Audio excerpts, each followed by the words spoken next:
ఈ రోజు కనుక కాలేజ్ మానేసి ఉంటే మంచి మెమరీస్ ఎంజాయ్మెంట్ మిస్ అయిపోయేవాడిని.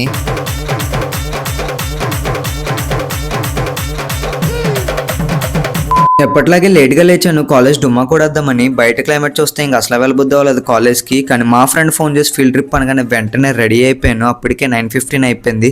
మొత్తానికి కాలేజ్కి అయితే రీచ్ అయిపోయాను. ఎవరిని చూసినా ఆనందంతో కనిపిస్తున్నాడు ఫీల్డ్ ట్రిప్ వల్ల. ఇంకా బస్సు ఎక్కడానికి లాగించామన్నారు. వీడి చూడండి, అంతా సర్దుకొని ఏం తెలియనట్టు బస్సు ఎక్కడానికి అయితే వెళ్ళిపోయాము. వీళ్ళు వీడియో తీస్తున్నాను ఇంకా యాక్ట్ చేస్తున్నారు. మొత్తానికి బస్సు అయితే ఎక్కేసాము. బస్సులో గాలి ఎట్లేదు, విండో తీరా అంటే తీయట్లేదు, చేతి మీద వేస్తాము. మొత్తానికి మా జర్నీ అయితే స్టార్ట్ అయిపోయింది. ఇంకెవరి పనులు అయితే వాళ్ళు ఉన్నారు. ఒకళ్ళు ఫ్రీ ఫైర్, ఒకళ్ళు లూడో ఆడుతూ కూర్చున్నారు. కానీ మాకేం చేయాలో తెలియక దిక్కులు చూస్తుంటే వెనకాల అమ్మని పిలిచి హౌస్ ఆడతారా అని అడిగారు. వెంటనే బుర్ర రూపిస్తాము. అన్ని టికెట్లు పనిచేసాక లాస్ట్లో డబ్బులు అన్నారు. మా వాడు చూడండి ఏం చేస్తున్నాడో. మీరు అనుకున్నట్లు కాదులేండి, హౌస్ టికెట్లకి డబ్బులు తెస్తున్నాడు. లాస్ట్కి మేము అనుకున్న ప్లేస్కి అయితే వచ్చాం, యానము వాటర్ క్వాలిటీ పారామీటర్స్ నేర్చుకోవడానికి.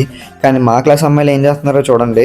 వచ్చింది ఒక పనికి అయితే ఇలా ఫోటోలు దిగడమే సరిపోయింది. అమ్మాయిలకి ఫోటోలు పిచ్చి అంటూ ఇప్పటికే అర్థం కావట్లేదు. వీళ్ళకి తోడు మా డుమ్ముగడు తయారయ్యాడు. వీడికి ఫోటో తీస్తున్నట్టు వీడియో తీస్తాను. చూడు పొట్లో హీరో అలా కాదు, హక్ చేసుకునేటప్పుడు హ్యాండ్స్ ఓపెన్ చేస్తారా? అలా కాదు బ్రో. ఇంట్లో ఒక పిల్లగాడు ఎదిగితే మీరు ఇట్లా చేస్తారా? దీని కంటిన్యూషన్ వీడియో పార్ట్ 2లో పెడతాను, చూసేయండి.